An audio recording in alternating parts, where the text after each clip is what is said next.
there is an order within Teyvat that exists to protect Mondstadt. One that is founded by the legendary hero Vennessa and is given the blessing of the animal god Barbatos. The order has been in place for over 1,000 years. They are charged with the duty of protecting Mondstadt and its citizens, creating and upholding their laws, as well as a military power for the great city of Wind. They are known as the Knights of Favonius. They are also called the Ordo Favonius. They uphold the order given to them by the animal god Barbatos, which is to go forth and establish a city without rule. A city of freedom, but freedom does not mean permission to commit evil. As such, the Ordo Favonius upholds the peace. They also assist Mondstadt's citizens with any issues they may have. Alongside the order is the Church of Favonius, which in its own way has its own strengths and connections, but that is a topic for another time. Although they are called knights, they provide more for Mondstadt than just defense. They also lead Mondstadt into many advancements, such as in science, alchemy, and magic. As such, they have many notable alchemists and mages among them. Albedo is the chief alchemist of the Ordo Favonius.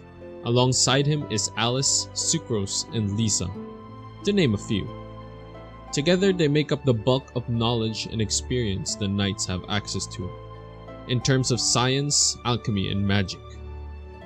There is also Mona, who, while she is not in the knights, she often consults Albedo, giving them an edge in astrology.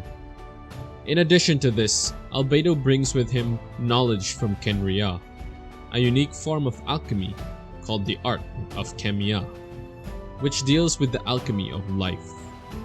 While Alice provides more general science-based inventions such as the bombs of Klee and the Baron Bunny of Amber. She also lent her knowledge on potion making and, like Barbatos, travels the world.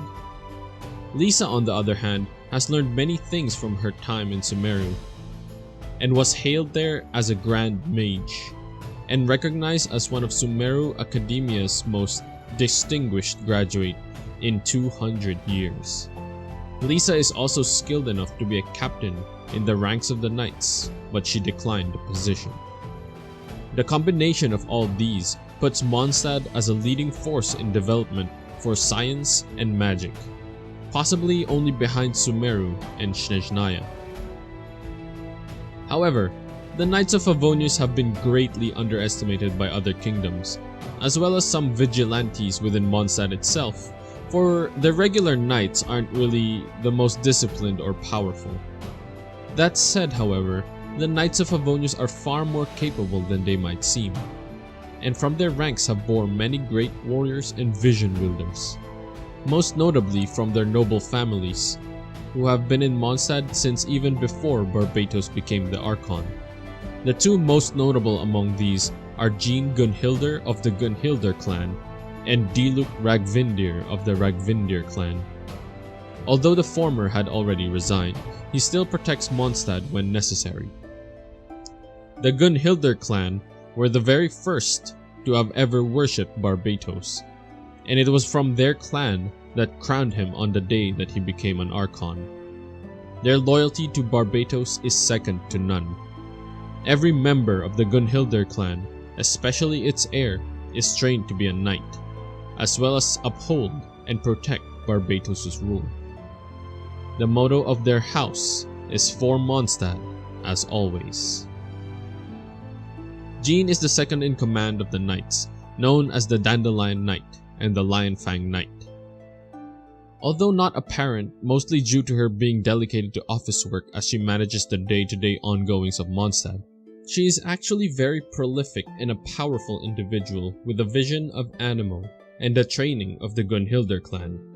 She is a devotee of Barbatos and Vennessa, and is strong enough to go toe-to-toe with some of the harbingers of the Fatui, although she is more of a shield than a sword. A more notable sword, though, is that of Diluc Ragvindir. The Ragvindir clan is as ancient as the Gunnhildr clan, and like them, they have protected Mondstadt from the time Barbatos had become the Archon. Although Diluc had resigned from the Knights of Favonius due to the machinations of the Fatui, he still protects Mondstadt to this day. Diluc is even more prolific than Jean when it comes to combat. A great display of his prowess is when he destroyed many Fatui strongholds by himself, while he was searching for the reason for his father's assassination, and had even come face to face and fight multiple harbingers at once. Though he could not win and almost died, the mere fact that he did not die while fighting multiple harbingers at the same time proves that he is very powerful, as he was a younger and less experienced during the time. He has been shown to be able to fight multiple of the Abyss Order's troops on his own, as well as to fight experienced Fatui assassins on his own. Like the Harbingers, he is also able to wield a delusion, one that his father had owned. This incredible feat puts him at the level of the Harbingers themselves. Aside from the noble families, there are still many among the knights who can be considered skilled, and many even in the lower ranks are vision wielders. One such is the Outrider Amber. While the Outriders are no longer present within the order, they were trained in archery and wind gliding, giving them some air tactics as one would expect from the followers of Barbatos. The order was turned obsolete when Amber's grandfather and leader of the Outriders abruptly disappeared. Rumors were that he had defected from the Knights, but it is speculation at best. Amber still carries on the role of an Outrider, being a scout for the Knights, despite being its only member. Though if the Order of Outriders were to return, they would certainly be a formidable force for the Knights.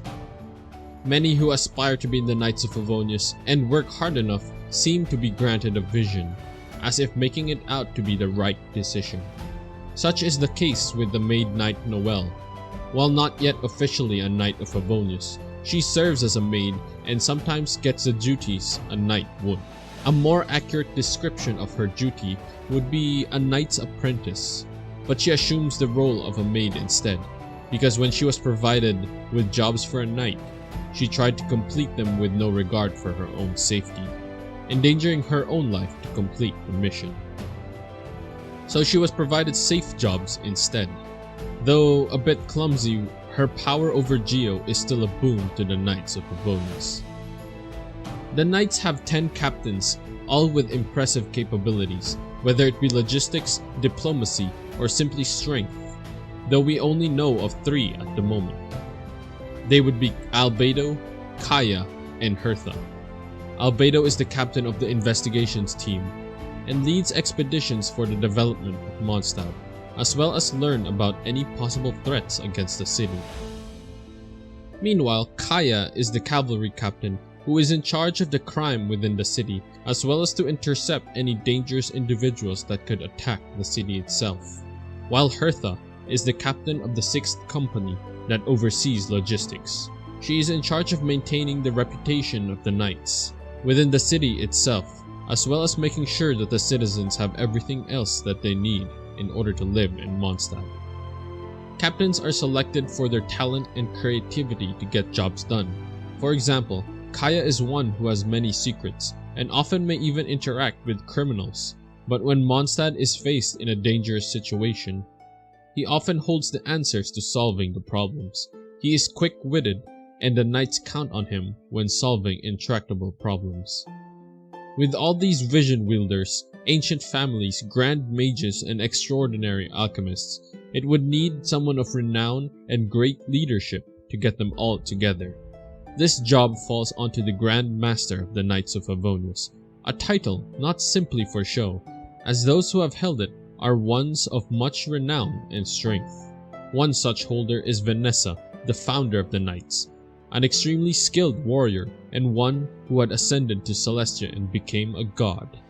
The other is Arundolin, one who had defended Mondstadt many times, and despite not being a vision wielder, fought on equal terms through skill alone. Although he had failed in his expedition during the calamity, he is still respected as the Lion of Light. The current Grand Master is Varka, who alongside many of the Knights have gone on an expedition. but the people of Mondstadt trust him enough that they know he will return safely. It is also due to his absence that the Fatui have only begun to move in Mondstadt. Even the Harbinger, Tartaglia, who is well renowned for his fighting prowess and capabilities, sees Varka as a worthy opponent, and one he truly wants to fight. Varka is known as the Titan of the Knights of Favonius. He is the Knight of Boreas, and all of the knights respect him for his ability and leadership. Although he is carefree and his duties often fall onto Jean, it is safe to say that he is one of the most powerful people in Mondstadt. With all these extraordinary people in the Knights of Favonius, they uphold their duty to Barbatos. While not easily seen from the outside, they are forced to be reckoned with, and an order not so easily toppled. With the changing of the times and the return of Barbatos, though not fully involved as of yet, should the Grand Master return and learn of Barbatos' stolen Gnosis, we might see them interfere with the affairs of the gods in order to secure their freedom and fulfill their oath. May the enemies of freedom be wary of the Knights of Favonius.